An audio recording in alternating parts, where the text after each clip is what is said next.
Good afternoon, student. In this video, we will read about the types of epithelial tissues. Today, I am going to tell you about the squamous epithelium. Okay, it is a first type of epithelial tissue, squamous epithelial.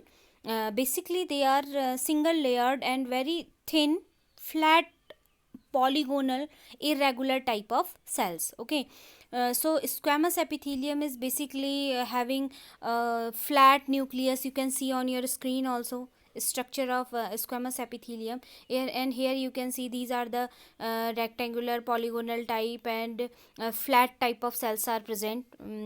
In this structure you can see, okay, one basement membrane is there, and the cells are fixed like tiles on a floor, means they are just attached with each other. They are compactly combined with each other. Okay, they are basically found in our lining of body cavities like our mouth. Okay, mouth, esophagus, ducts of gland, lining of blood and lymph vessels. These are the particular areas where squamous epithelium found. Okay, so what is the function main, what are the specific functions of epithelial squamous epithelial tissues?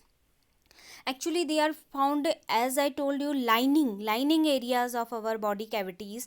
Okay, so these lining, it protect these linings from injury, drying, clear, as saliva is present inside of your mouth. So if suddenly while chewing food item, if you get cut on your on your cheeks from inside, okay, means if you got any kind of cut or while chewing the food item, that time after few days only it gets to be recovered. Why is it so? Because squamous epithelial tissues recover or regenerate itself in a very fast manner. Okay, second thing is that it serve as easy exchange of materials like diffusion.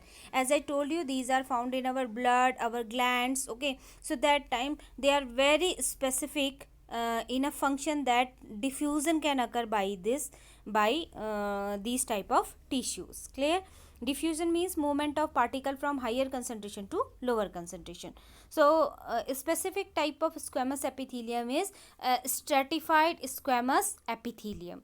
Stratified squamous epithelium are found in basically lining of mouth cavity, esophagus, tongue, means buccal cavity inside of your mouth. Clear? That's why I've told you, if you got any kind of cut, it recovers so fastly as comparative to other area. Why is it so? Because of the the recovering capacity of stratified squamous epithelium. Clear? It protects underlying organs from wear and tear. Clear, children? I hope squamous epithelium is clear. Now next is cuboidal epithelium. Cuboidal epithelium, they are the cube shaped. You can see cuboidal, that's why by the name only it gets name cube like cuboidal epithelium. Clear? They are square shaped. They appear basically square shaped, closely fitted together. You can see on screen also, they are very closely fitted together. Okay, so one is a basement membrane. Earlier also, when the beginning of the epithelial tissue, I have told you in our last video also, I have told you about the basement membrane. Okay, basement means they are the just the our outermost tissue of the skin. Clear? Next is they are found in the lines of kidneys.